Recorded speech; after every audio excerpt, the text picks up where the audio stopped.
Hello, so we have the 2016 Paper 1 Question 11. A 2 mark question. At first, it doesn't look too bad, but for quite a few reasons, this question was difficult. So it's a trigonometric identity question, and you're asked to simplify tan squared x, cos squared x, and you're probably thinking to yourself, where do you start? If you're asked a question about trigonometric identities, the best thing to do is write down the two identities that you know. The two that you need to know are these ones. Sine squared x plus cos squared x equals 1. Sine x over cos x equals tan x. Learn them, repeat them. You need to know these two. I will say them again. Sine squared x plus cos squared x equals 1. Sine x divided by cos x equals tan x. If you need to, rewind the video and keep playing that part of the video. You want to know those identities. They are so important. So we're going to use those to do this. So you have to think, where do you start? If you have a look at tan squared x,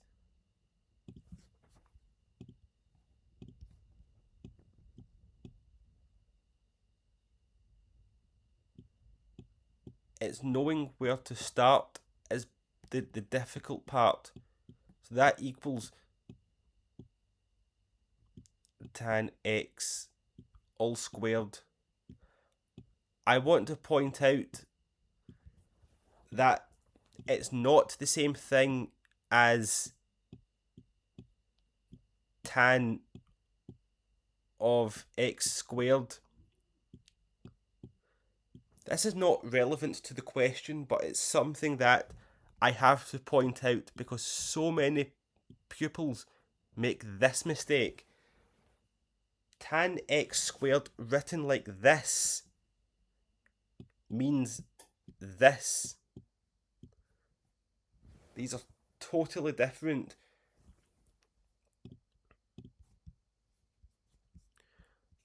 So that is more of an aside. You don't need it as much for the question, but please note that these are different. Anyway, we've got tan x equals sine x over cos x. So we can plug this identity, this one, in here. So we get sine x over cos x all squared.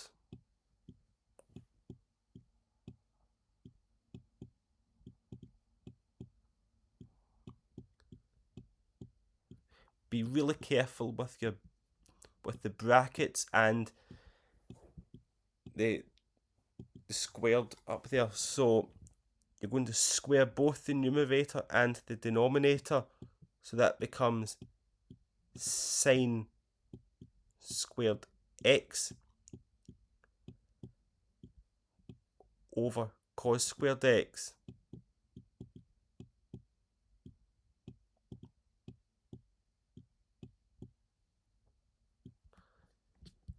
And the identity in the question is tan squared x, cos squared x. So we're going to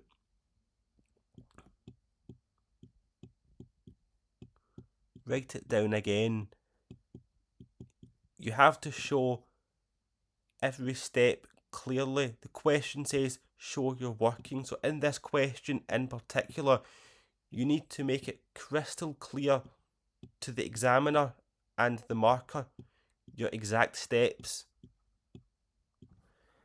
We can then plug the new expression for tan squared x.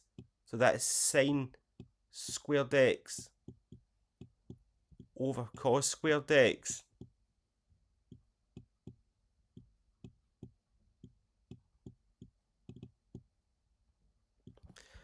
I will underline this part in blue and this part in green, because that will help. Underline all of this in blue and this in green, so you can see that the cos squared x does not change at the minute, but the tan squared x is being replaced by sine squared x over cos squared x. Again, we'll underline that in green. And these are being multiplied. The blue and the green are being multiplied.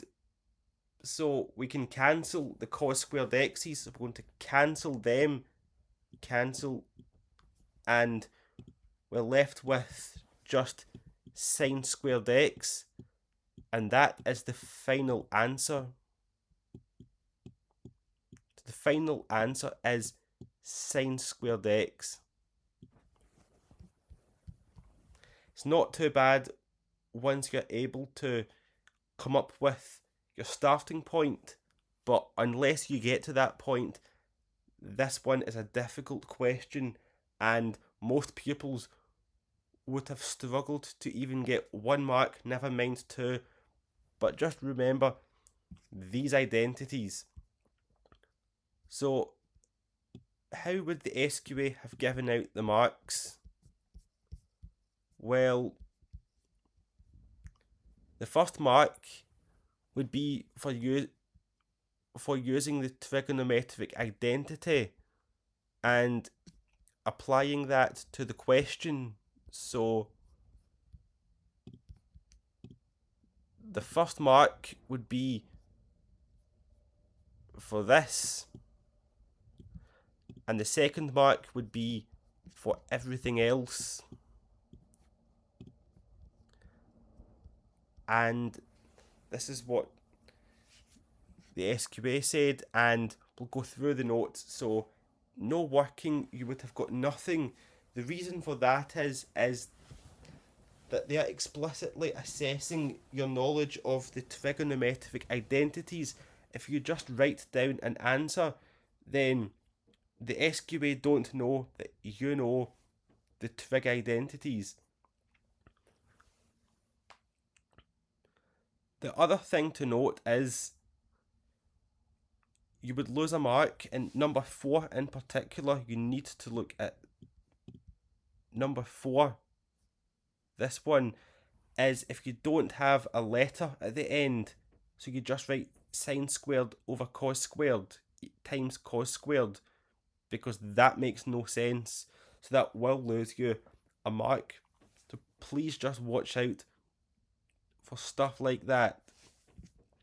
But I hope you found the video useful, and leave a comment if you need me to explain anything else. But best of luck.